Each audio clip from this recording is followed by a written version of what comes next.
Zogero? Ego. Nuzongora nakubwira ko. Akabizo rero.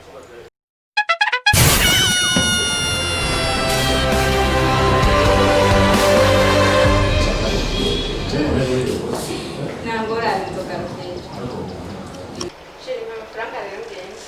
Amafaranga? Ego. Makibazo. Kiba hera. Kuna fashe neza nyene. Kuna fashe neza bwo. Sawa. Kanaze bamukoye. Ego, nawe. Sa? Uyu ni umwana w'iwawe? Nibyo birakurabye wowe. Okay, sawa. Sinakurishe none. Ego, sawa. Rose. Niki kwa byintiriwe. Kumbe mama afashe urugendo ibyo nibyo usigaramo. Sike mu biki? Byo kuturengeje umukugore wese papa. No tumwari imyaka papa ukamwinjiza. Rode yaje afite imodoka yaje mu cyumba. Imodoka ujye n'umekanisiyene. Avikungura akamodoka gato karajya mu cyumba. Sibyiza yesi hari imodoka ikugwa mu cyumba. Ku imodoka nzi ko bazugara kuri garage. Jeff imodoka hajya mu cyumba utavyumva. Narahagere ubugare imodoka papa.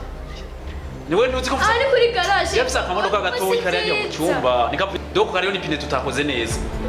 Ngiye wigundi. Atosagaruke. Oya, ukoze abamekanisiye b'abahungu ari bo baza gukora imodoka. Abakobwa bakiri bato no bakora imodoka neza. ahubwo ngiye kugundi muntu azi kuduza ijeke neza cyane kugira imodoka yanjye igende. Papa imodoka mu cyumba papa nisibye imodoka bazugara muri garage. Reka kunyicisha amajambo sibyo kandi abana bo ntanzira umugira. Papa nandero ngiye ndakuhanura ndakubwira hajye siyo kugara hari imodoka ingana gute kugira mu cyumba. Ngira ngo ufite akamodoka gatoyi wabyumvise. None ko cyona washimye kumwinjiza mu cyumba. Ankorera imodoka nawe urazi ko imodoka kamwe ngoma n'umukobwa ngo papa si byiza. Kumbe ndeka nakoresha imodoka wacyuza kunda ibijyambere n'ijyanyo ubonye ninjye mu cyumba tujanye n'umumekanisienne kunkora imodoka yanjye ijyambere n'ijyanyo cyavuga ngakoresha imodoka yanjye no mama yakwimye ikipa Frodi wenda kweguha